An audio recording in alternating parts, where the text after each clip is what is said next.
I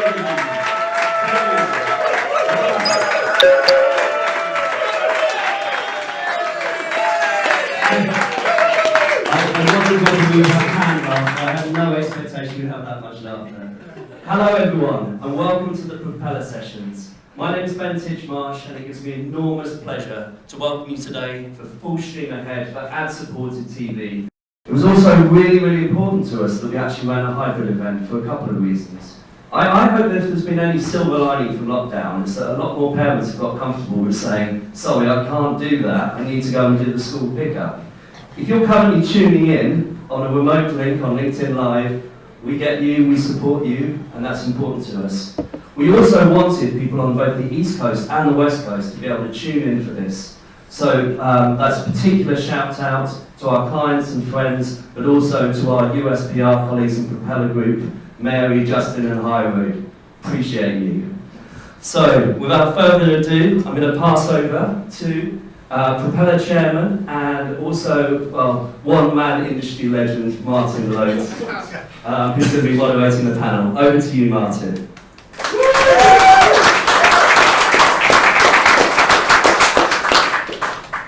Thanks so much for those words, Ben. And yes, welcome everybody. My name is Martin, and I'm going to be chairing proceedings. And I'm also discussing the rise and prospects of advertising-supported streaming TV, particularly in the UK, but also in the US. Thanks again to Total Media for providing the venue. Clearly, the big event in this marketplace recently has been the introduction by Netflix of their ad-supported tier just last week. Has anyone in the room actually become a customer of Basic with Ads? Well done. What do you think of it? And a little red padlock for the programs you can't see. It's maybe upsetting some people as well. Jury's still out. Jury's still out, yeah. Early days. We did ask Netflix to actually come and give their own point of view, but their UK spokesperson said that they were otherwise engaged. I can only assume they're watching something on telly tonight. But there's more than just Netflix to discuss. The session is Full Stream Ahead for ad-supported CTV in 2023. I'm not sure if we should have added a question mark against that. Perhaps in an hour from now we'll know the answer with the help of our esteemed panel, who I'd like to introduce you to. Firstly on my left, Gill Hind, COO of Enders Analysis, and in a couple of minutes she's going to give her analysis of this marketplace to get her discussion going. And next to her we have Alex Hole, General Manager of Samsung Electronics Europe, where he oversees all Samsung's TV services in Europe, including the B2C TV product, partnership with content providers, and the advertising division Samsung Ads. Then we have Katie Coteman, VP Advertising Partnerships of the recently merged giant Warner Brothers Discovery, whose channels, I'm sure you know, but include HBO, CNN, Eurosport, and many others. Then Dave Cottell, Programmatic Senior Lead at Channel 4, which includes all four. And finally, and not least, Paddy Kelly, Head of Digital Commercial at ITV. I'm actually really glad you're here, Paddy, because you were in a bit of a fight last week. But don't worry, folks, it was all for charity. It was a media industry fight back. How did you get on, by the way? Yeah, I won, yeah.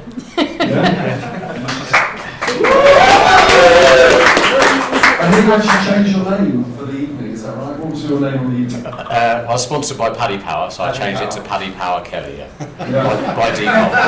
Very appropriate. Well, switching in terms of names, one set of names we have in this industry, or acronyms anyway, CTV, BVOD, AVOD, FAST, etc. All needs a bit of explaining, so who better than Gill Hind from Enders? Over to you, Jill. Thanks very much for that, Martin, and hopefully you can hear on this. I'm here to set the scene for the session looking at connected TV ad. We have the first slide, please, Naz. There you go, that's setting the scene. So when we're talking about CTV advertising, it's best to set a couple of definitions. So firstly, it's basically digital advertising that's seen on the telly. Now it encompasses broadcast of VOD or BVOD, such as that found on All 4 or the Hub. And then we've got YouTube and other predominantly short form platforms. And then we're going into FAST, which is the latest phenomenon, which stands for Free Ad-Supported Streaming TV. And that's basically both on-demand video libraries and also online linear channels, or FAST channels. Now, in the US, there are also many services such as Hulu, which is owned by Comcast and Disney, that are subscription services with cheaper ad tiers available. And now, of course, we've got that in the UK and in 11 other countries, where Netflix launched just last week with an ad-supported tier, and that's soon to be followed by Disney+. Can we have the next slide, please? Fabulous. Well, the connected TV ad market is definitely growing in the US, as you can see here, and should be up about 33% this year, which is significantly more than linear TV, which will be up about 8%. So that's pretty impressive. And of the CTV advertising, YouTube, that's YouTube on the telly, accounts for about 15%. Now, I'm not going to touch on YouTube here, but we're going to focus on CTV advertising around TV content. So in the US, these are the FAST services and the ad tiers of the subscription services. Now, these FAST services, as I said, generally include ad-supported VOD libraries with a huge amount of programming in them, and these sit alongside online linear channels. Now, in the UK, there's probably nothing more buzzy, apart from the metaverse, in UK media than FAST channels. Now, they're usually based around specific genres, such as crime, or even specific shows, such as Baywatch, or actually my favourite, Dog the Bounty Hunter. And these channels can be constantly refreshed and calibrated for demand. Now, they're really cheap to run, there's no great scheduling or transmission costs, and they often leverage owned or third-party programming that's got little value elsewhere. And the consumer, they're sort of viewed as an extension of broadcast linear and fulfill those similar sort of lean-back need states.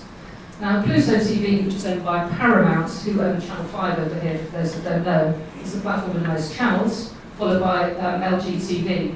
While the BBC, actually, in the US, has quite a lot of fast channels, including Antiques Roadshow and BBC Kids. Again, programming that they can't really monetize elsewhere now, because it's pretty old. But while the talk is about the fast channels, in reality, the growth is driven by the wider AVOD libraries, whether that's the TV networks trying to transition linear viewing to online, such as you can see here, Paramount's Pluto. You've got Tubi here, which is owned by Fox, or Hulu, which is owned by Comcast and Disney, and soon to be just Disney. And on the other side of the fence, you've got the video gatekeepers on CTVs, such as Samsung TV Plus, things like the Roku channel, Amazon Freevee, or LG channels. Now, in the UK, we obviously have Samsung, which is represented here, and the other gatekeepers. But at the moment, they're very much smaller than in the US. In the UK, viewing of FAST, whether channels or AVOD libraries, is immeasurably small. Now, if we were to look at the breakdown of CTV ad revenue in the UK this year, excluding YouTube, then the breakdown between broadcaster VOD, FAST, including Samsung, and SVOD, then probably 99.9% of that revenue would be to broadcaster VOD. So why is that? Well, the growth potential of AVOD and FAST channels in the UK and across most of Europe is likely to be much lower, as we've got a very different video market than in the US. Of course, viewing is continuing its transition to online delivery as it is in the US, but that's about the only similarity. Unlike the States, the UK is already well catered for in free video. The public service broadcasters investing heavily in this space and continuing to provide high quality content. So of course we've got the BBC with the iPlayer, but Channel 4 has always been very entrepreneurial in securing VOD deals and long-term arrangements for content on all four. And last year, about 17% of Channel 4 viewing was watched online, BBC being about 16%. Now, ITV lags significantly behind at about 4%, we estimate, last year, looking at Paddy there. But soon it's going to launch ITVX, and I'm no doubt going to be telling us about that. And that has a huge amount more content than Hub, including its own very fast channels. So if you like Vera, you're in for a treat. Broadcaster VOD makes up about 10% of commercial broadcaster viewing, Channel 4 obviously being higher than that figure. Now, my panellists will no doubt be discussing developments within their own companies, so I'll just note here how important it was for the TV ad market that all players came together to develop C-Flight, which for the first time enables the measurement of TV and BVOD campaigns across all players, as well as showing the incremental reach that BVOD brings to TV. It's a really complex system, it's going to take a few more years to develop, but it's a great initiative. Now, can we have the next slide? Fabulous. Now, BVOD revenue will continue to show healthy growth as viewing transitions from broadcast to being streamed. And while I'm not going to show you any revenue forecasts for this year or next for obvious reasons, like who knows what's going to happen in advertising, you can see here that broadcasters will still account for 2/3 of TV set viewing in 5 years. Basically on this chart here, broadcasters viewing is the two blues, This will include the fast channels from ITV, but also includes the US broadcasters' VOD propositions such as Discovery Plus, and they're deliberately in this package here as they've been part of the TV viewing and advertising ecosystem for years. And Discovery Plus, for example, is just a different delivery method and potentially over time may actually replace the linear channels. So over time, all that light blue, which is non-live viewing, will be streamed rather than recorded as currently through your Virgin or Skybox, while more of the dark blue, which is live, will be streamed, some of it away from the TV set, but much more streamed to the TV, whether through Sky Glass, SkyStream or connected TVs, hence a huge amount of potential here. And we've got the yellow, which is the SVOD platforms, SVOD first platforms, should I say, such as Netflix. And in 5 years, it's probably about a quarter of TV set viewing, with YouTube and other online video, and that includes the likes of TikTok, etc., will be about 10%.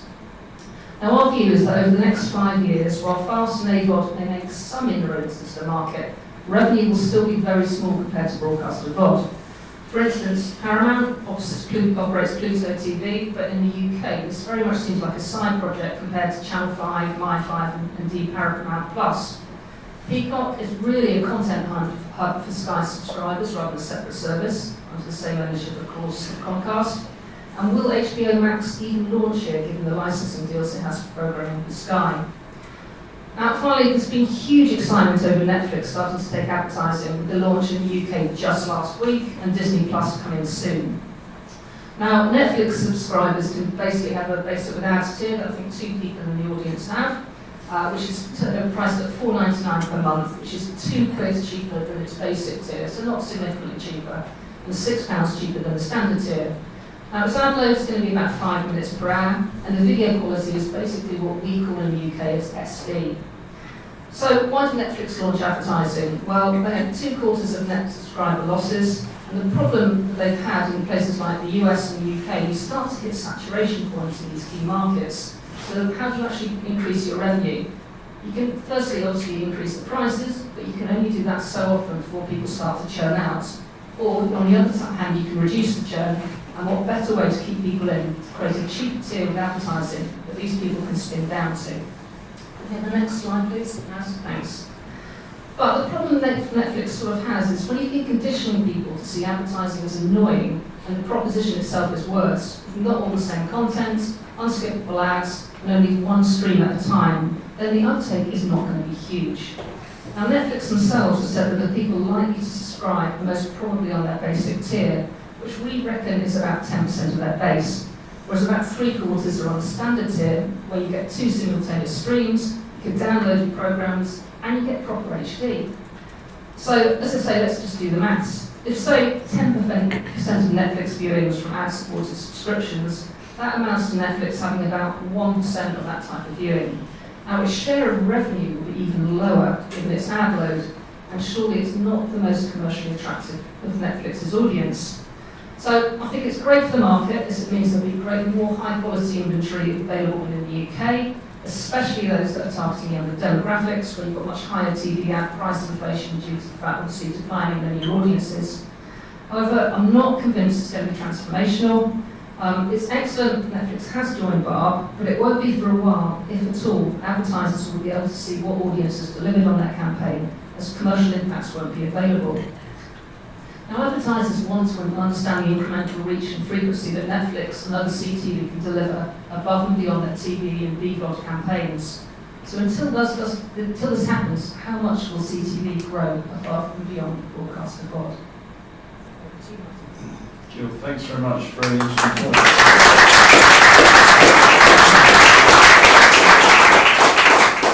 I should say that the gist of what Gill's been delivered there and what the rest of the panel say will be available later, either through a blog on the Propeller site or LinkedIn, or a podcast, or even video clips that we're recording today. So a lot of what's said we'll repeat for other people to pick up on later.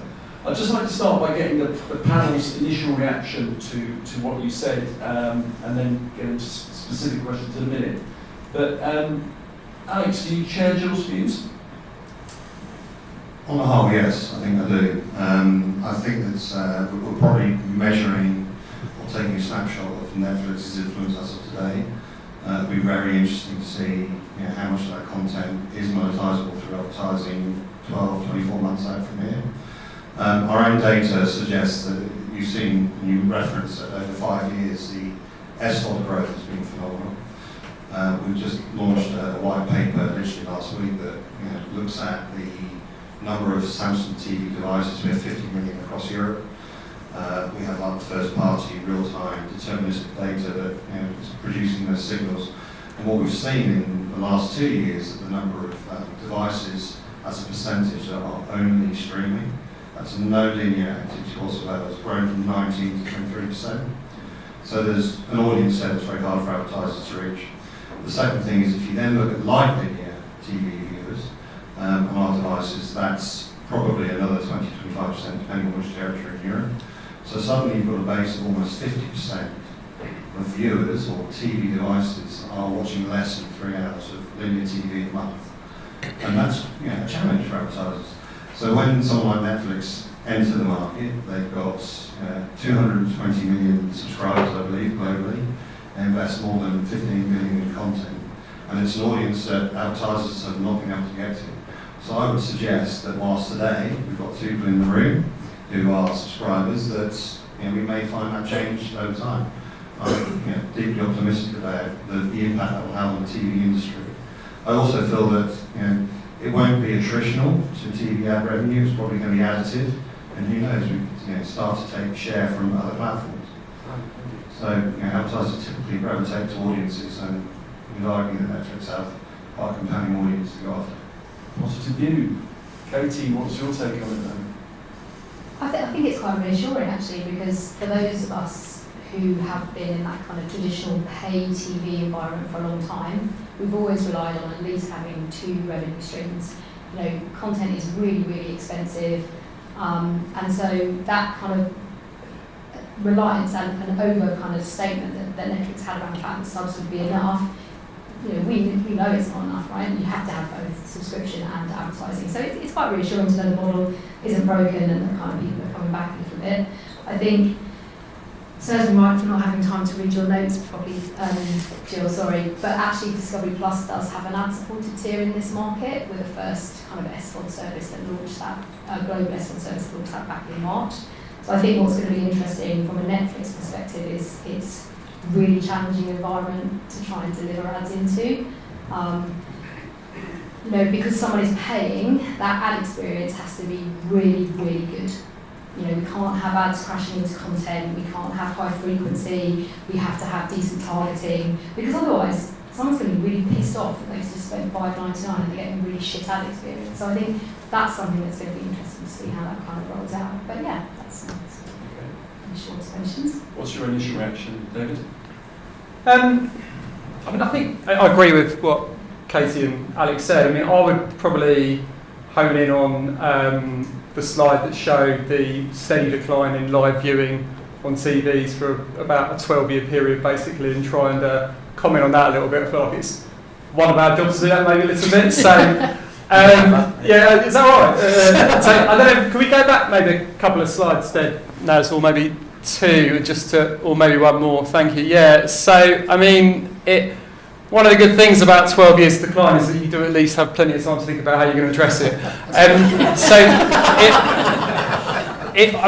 Look, what I'd say here is, our response to this has been to develop and continue to evolve our broadcast VOD offerings. So it's able to capture that linear decline. But I think probably what's more interesting and what I'll probably just build on is what's going on in the light blue bit there, which is that, as Gill said, that consists of 2 types of viewings. It's recorded viewing as well as live streaming, and just to add a bit of colour to Gill's numbers here. So in terms of all 4 numbers, we did the 1.5 billion video views in 2021, which might sound meaningless, but it was twice the amount we did in 2017 and 3 times the amount we did in 2015. So I think as you move along, and probably when you went back to 2010, I would have thought the majority of that light blue bit there was actually recorded viewing. So as you're moving on to the right there, I think that actually more of it is viewed via VOD services rather than recorded. So and which is way more monetisable than recorded viewing. So I think that's probably the one sort of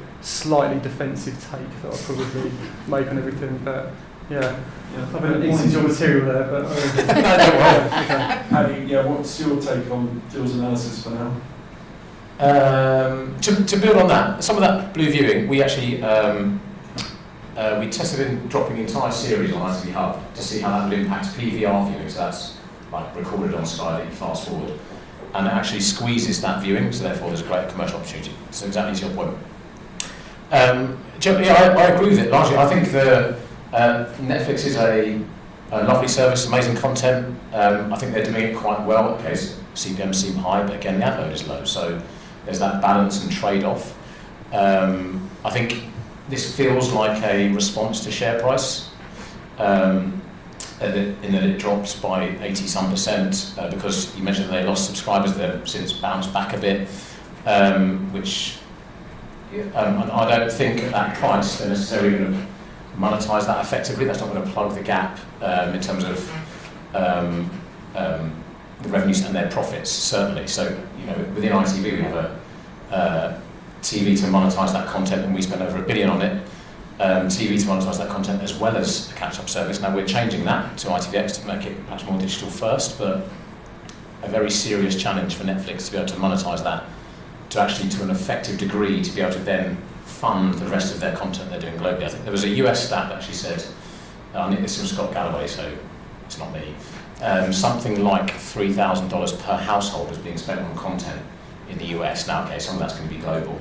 You're not recouping all of that. So that has to stop at some stage, and perhaps this is where Netflix are trying to recoup some of that revenue. I don't think £2 perhaps covers it. Right. Points.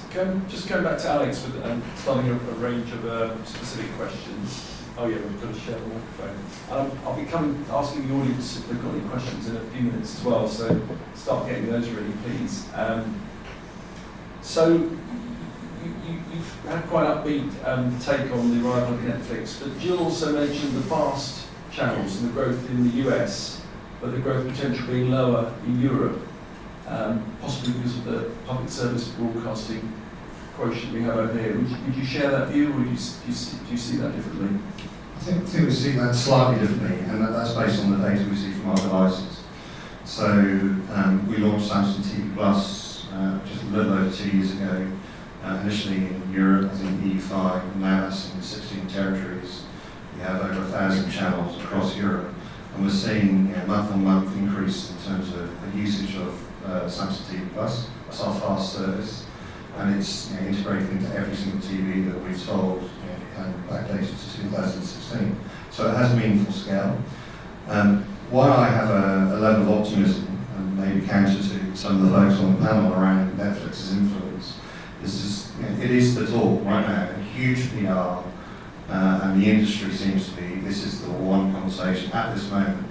And what we've seen over the last 3 or 4 years, particularly within CTV, is there's acronyms that are new, there's a lack of consistency around measurement, there are different ways of looking at how you trade CTV. I think the first thing we should do is probably drop the C, because 85% of TVs will be, in the Western world, will be connected by 2026, so it will be TV. The second thing is that it will help educate, I feel, the buying community who have traditionally put it towards linear TV and BVOD, and quite rightly so, it does a phenomenal job. So I feel that that will be an education, frankly, for the buying community, not just in the UK but broadly. And we've seen this in the US. Our business area is slightly more mature. There's a rapid growth, and you've just demonstrated on earlier slides within this area, and it will impact Europe, there's no question. Right. Okay, take the point. Going back to Katie, and you touched on it slightly about the challenge that Netflix will have. Give us a little bit more detail from your point of view as an existing player in terms of advertising placement, load, what the consumer expects and so on. I've read one report, somebody watched about 24 hours of Netflix basically with ads, and they said it was a very mixed picture where the ads were appearing. Some had mid-roll, some didn't have anything at all. You locked out of a few programs, as I touched on. So what are the lessons that they'll have to confront in terms of coming up with a consumer experience that works?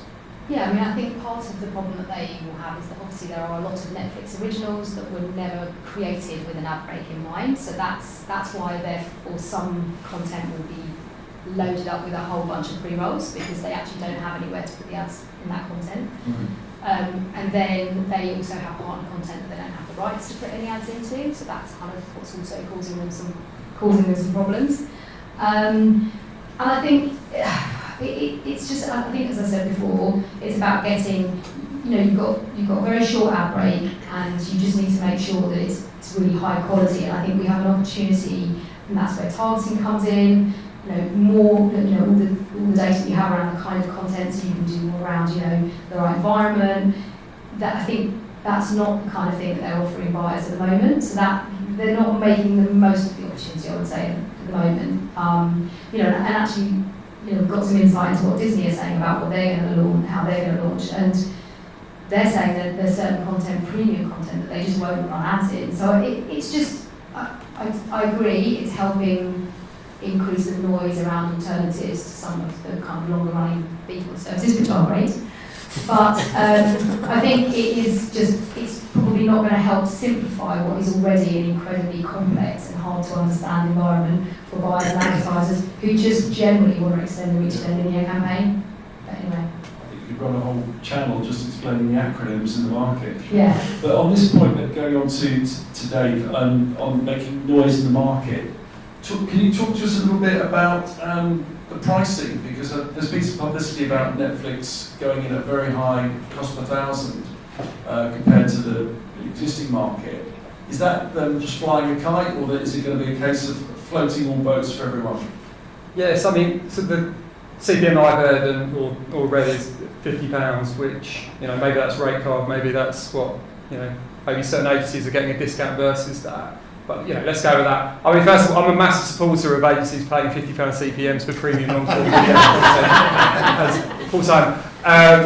But I think, to be fair to Netflix, it should be expensive. When you look at the range in quality in the video market, in terms of the actual environment that they're selling, it's right at the top. And then when you consider that next to the fact that they probably don't really have massive amounts of supply in the short term, so they need to put a decent price on the inventory they do actually have. So you've got supply factors at work there as well as demand factors. But I think a lot of the reaction from the market has been because look, it's £50 for very, very limited targeting, whether that's run a site or genre targeting or something like that with minimal measurements. So, which is a lot. I mean, we just Channel 4, we just had a deal with Nectar where we're matching their database with ours so that we're basically able to tell which of our viewers regularly buy crisps or soft drinks or pet food or whatever in Sainsbury's, and we're able to offer that as targeting to the market. So we're charging that at around 50 to 60 quid, and that's also in a premium environment. So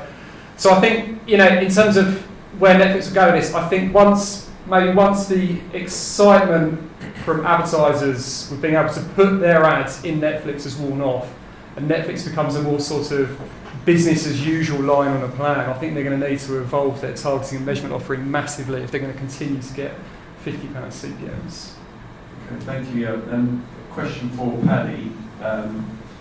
When I hear terms like free and supported television, I kind of think it goes right back to how ITV started. It's sort of like probably the first mover in the UK of, if you like, ad-supported television. So you've been doing it for ages.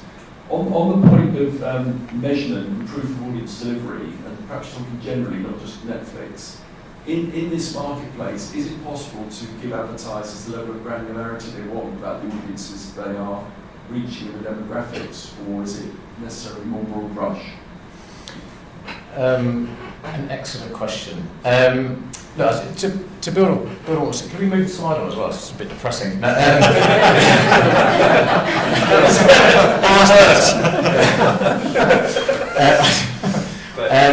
think that slide's important because it shows how important TV is to advertisers and demonstrates the fact that how effective it is. That's why it's an important slide. I personally think, and I'll probably get shot at some point for this, but price is largely irrelevant. If it works, people will pay the relevant price. Now, I'm sure there is an inflection point, and if the advertising is effective, people will pay it. But demonstrating that it's effective is a very difficult thing in the world of CTV, because You have, for TV, a recognised panel in bar that is the accepted norm, and you have this thing where if someone leaves the room, that's not perfect, but if someone leaves the room, you press a button and say, I've left the room. Whereas in CTV, you don't have that, which is perhaps something I shouldn't be talking about. But anyway, then in the world of digital, you have this sort of one-to-one connection with cookies, which if anyone knew what cookies were actually doing, we'd all be shocked and appalled. You know, when you click that thing that says, are you a robot? That actually checks all of your history. So it's weird and creepy. Whereas CTV in the middle is you don't have cookies, you don't have perhaps a bar panel, there's a bit that's showing up in bar that says the broadcasters are 19% of viewing, then YouTube's a similar level, so therefore collaboration is very important. We've also come out with C-Flight, which is kind of that, to your point, around aggregate level measurement, where we want to understand the incrementality that broadcaster VOD is bringing, which of course everyone, as an advertiser, that's what I would care about on my plan, is it delivering something incremental, something different to what I'm already getting, or am I just driving frequency across an existing audience? So C-Flight is doing some of that, and it's only reporting on adults at the moment, so you're not getting insight into younger audiences, etc., but it still should be showing up, and it shows that VOD delivers incremental reach at all levels, but at higher spend levels. But then there's the data match proposition, which we have, Channel 4. We work with InfoSum, but there are other providers out there. InfoSum, who are a clean room solution, which basically means advertisers with first-party data, so email address is what we currently work with. You can put it into your clean room, match it with ITV Hub registration user data, and then actually target your existing customers, maybe some lapsed customers, to try and drive a recency of purchase, draw them back to your service, and in fact exclude your existing customers to find new. So to actually deliver measurement for something that was previously unmeasurable, and to get down to that really granular level of, okay, consumers with an income over 100k were the ones that actually converted, or this show was the one that was converting the best, therefore I might be able to apply that to my TV plan, and I'll do so with caution to ensure that all of the responses are like nationally representative rather than just simply, oh, that's enough, I'll go with that. So really, really important thing to consider, that the pools that you're using, the data you're using is robust, but it's giving you real insight and you're getting principles that you wouldn't have otherwise got, like a frequency of 4 is typically what shifts consideration and purchase for brands like Boots, Asda, not on the high street. 4 viewings of the same commercial. Yes, over a month period, right? So again, that's only assessing ITV Hub in isolation, but with control groups, etc. So there is tools out there, and similar to Nectar, that's obviously offering solutions to those that don't necessarily have data. So that's still a gap, perhaps, and we're all working on that. But yeah. Okay, I'm going to, in a couple of minutes, just see if there's any questions from the audience. But just sticking with Paddy for 1 minute. So if everything's so good with ITV and ITV Hub, why are you launching ITVX? Well, I that's guess on the 8th of December. It's just been announced. Yes. Yeah. Well, ITV is the home of live TV and shared viewing, right? So I'm a Celebrity, over 9 million viewers. The Football World Cup, obviously serious question marks around where it's being held, etc. But it is something that unites the nation, and it's that in that there's shared viewing that is that real shared experience that does actually deliver advertising effectiveness, because you're watching something together, you're seeing the content, etc.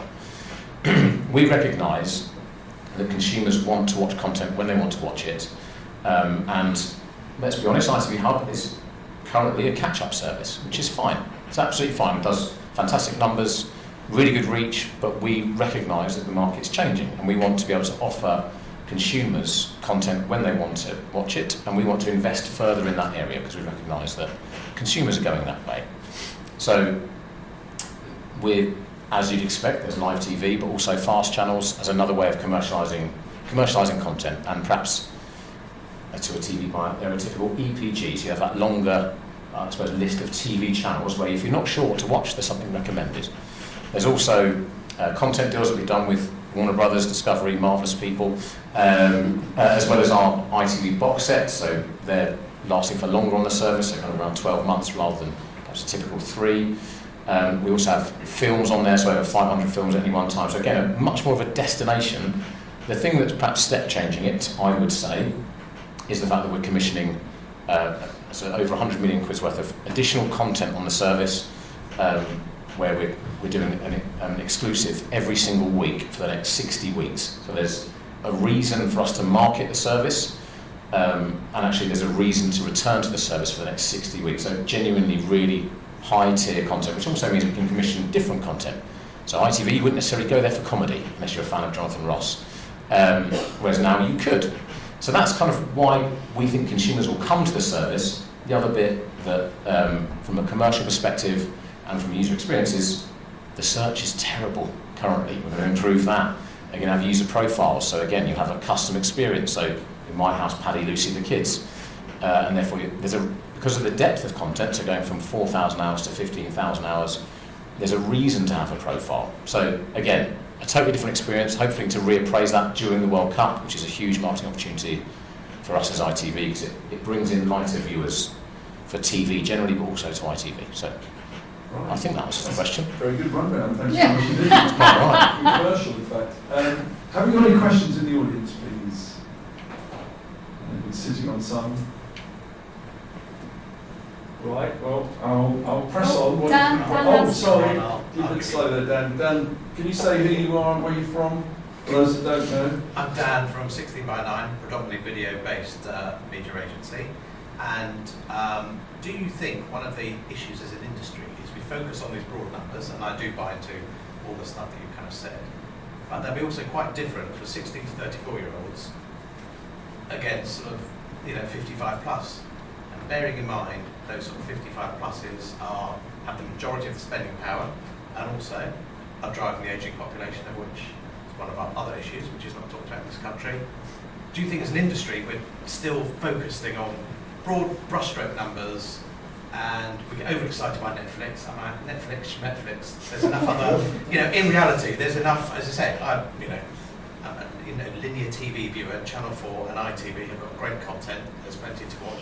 Netflix is going to do, as you've pointed out. So the question was specifically, what do we need to get more granular with that? Correct. Yeah. Exactly. Because again, if I've got clients that have got a specific audience, they don't need to be bombarded with the sort of news that they get, like no one's watching TV, this, that, and the other, because actually if they're targeting an older audience, actually people are still watching linear TV. Or, Okay. to Paddy's point, if you want shared viewing as a family, TV is still the biggest thing in your living room, in everybody's living room, and they're getting bigger.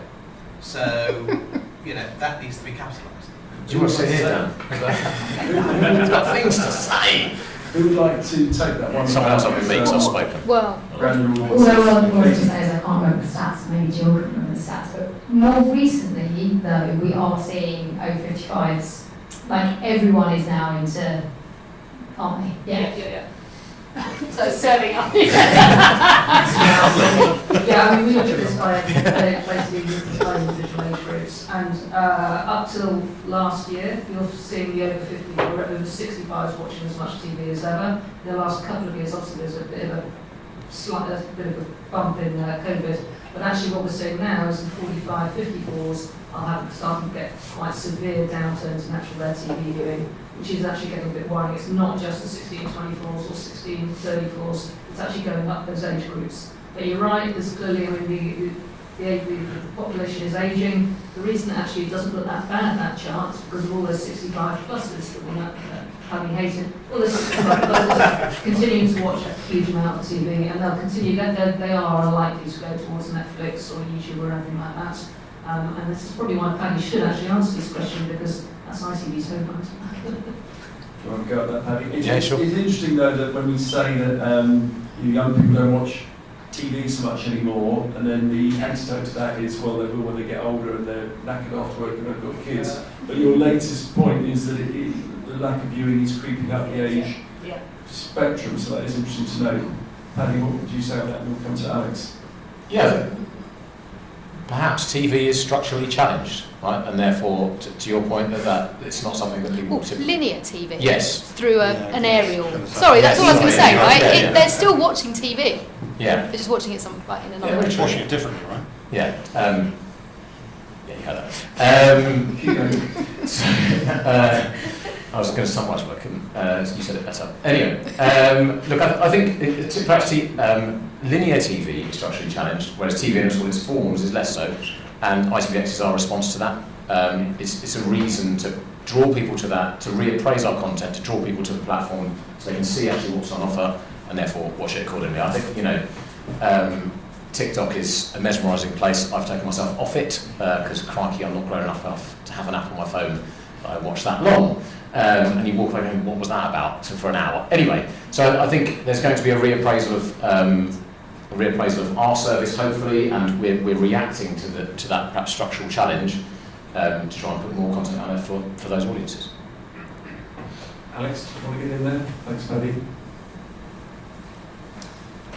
Well, interesting to say what you said about the linear TV being structurally challenged. I think what you're seeing also with the data earlier is actually overall consumption of TVs hasn't really diminished over a period of time.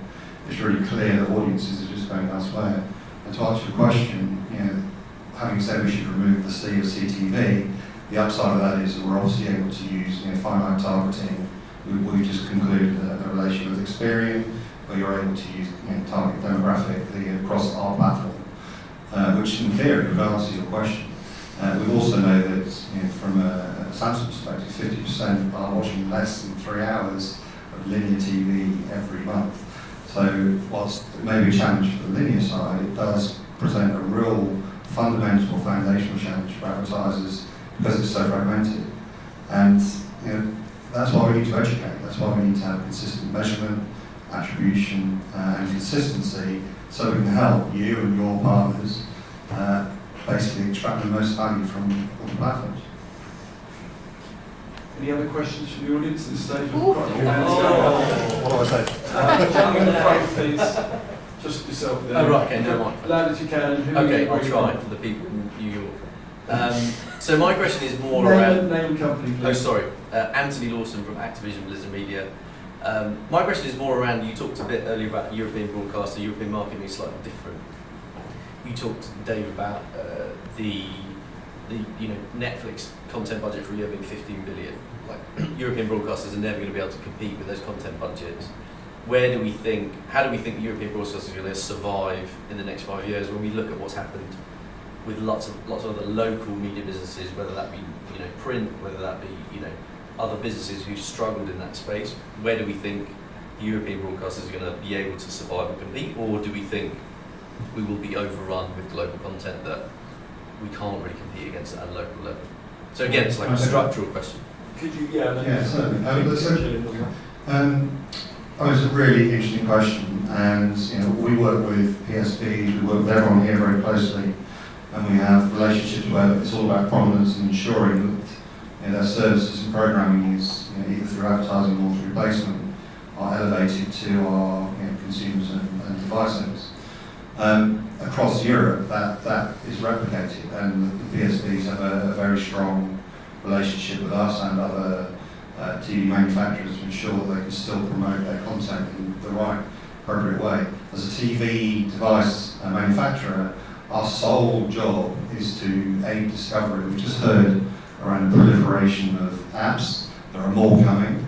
That's really confusing. If you're a consumer, and we're all, I'd like to say, probably more adept at navigating technology than many other people, our job is to make that seamless and effortless and effectively discovery much easier, so that everyone has an equitable chance of driving viewership to their content.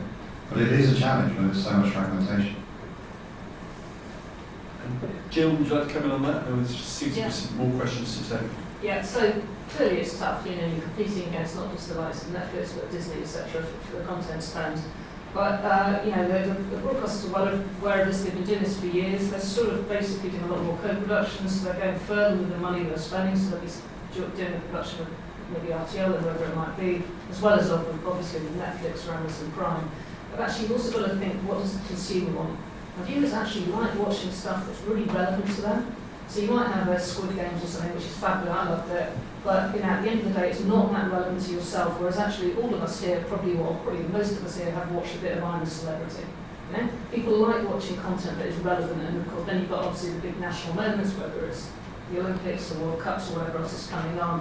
But actually people like seeing stuff that's about their local area, so if you like soaps, if you're living in London, you're more likely to watch EastEnders than you are Coronation Street, and vice versa. But in either way, you're liking stuff that's sort of that you think is relevant and culturally appropriate, I suppose, to yourself.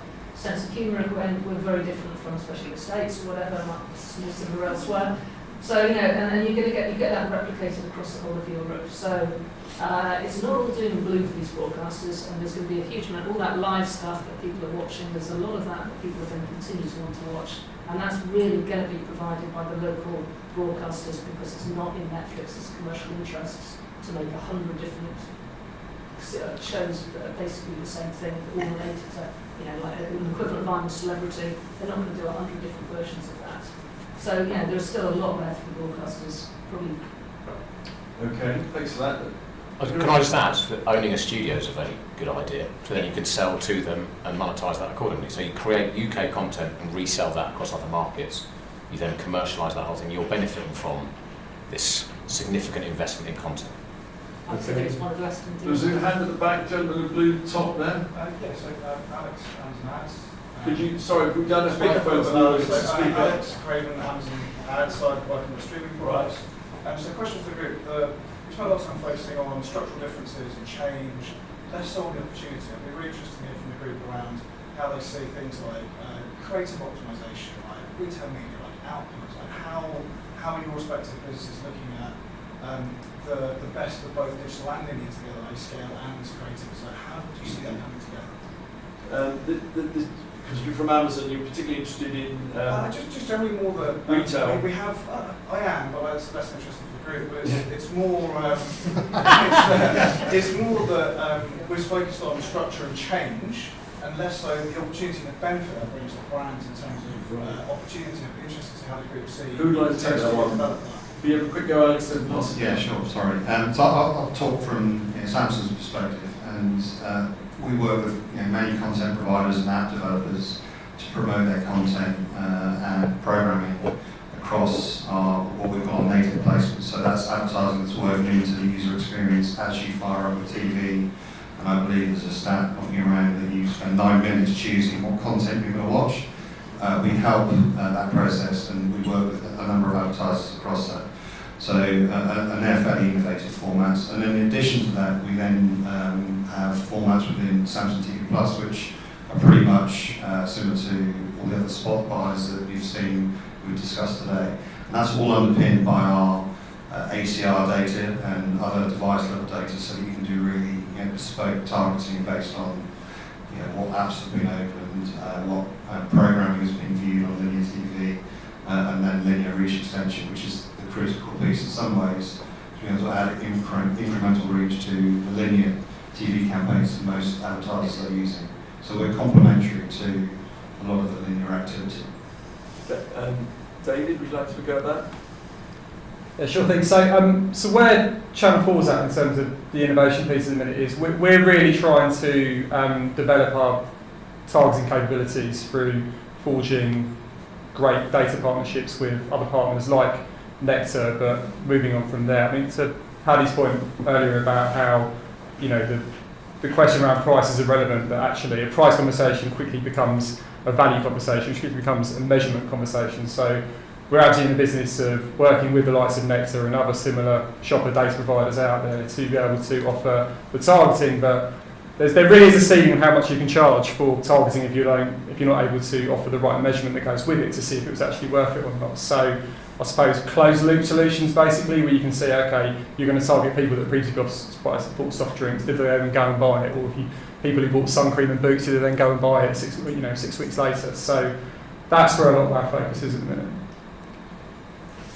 Can I? Sorry. Sure. Katie, you'd like to get in there? Yeah, I think just to come back on the creativity piece, I think this, there are endless amounts of things that you could do theoretically to tailor your creative, or to tell a story because you know that you're retargeting the same person. I think the issue with everything in our industry at the moment though is about lack of resource. How much time do clients and agencies, media agencies and creative agencies and budget do they have to do the really best work that we could be doing? So I think that's probably something that we as an industry need to try and think about, a way of how we can maybe work together to facilitate a bit more of that actually happening. Although interestingly, I do think one example where that is really working is in linear TV, which is Sky AdSmart. Got time for one more question. Gentleman at the front there in the dark top. Hi, David Fisher from Snowflake.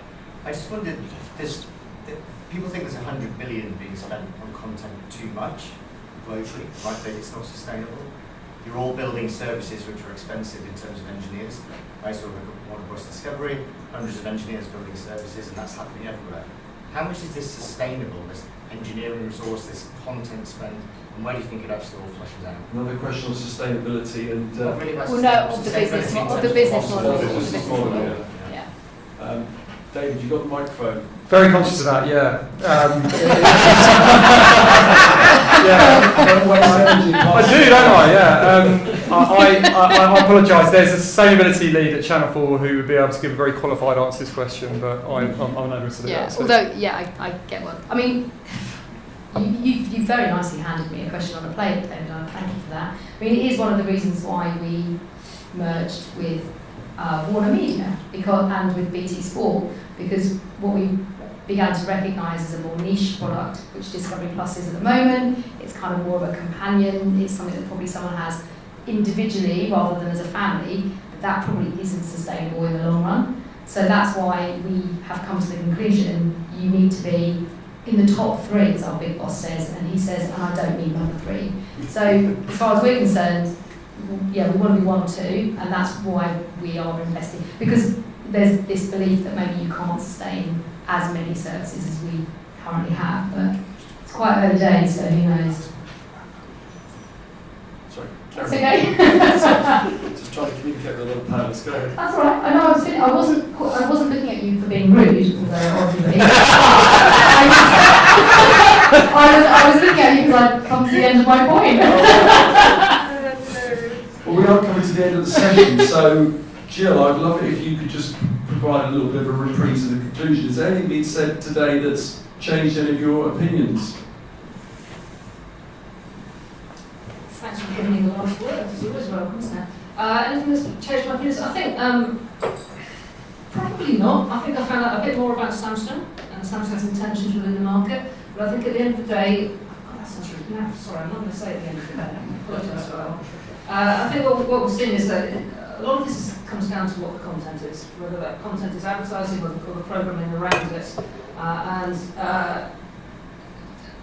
The winners at the end of this will be those that are making the content with good ads that can fit inside of it, and importantly, that is measurable. And that's what the advertisers want, first and foremost, is actually say, how many people have seen our ads, where was it, what is the incrementality? New word, I don't think incrementality is a word. It's a great word. It is a word. It is a word. Are you sure? It's a very, very important word in advertising. Yeah. I hope it's real. We use it. It sounds like a made-up word. Someone check.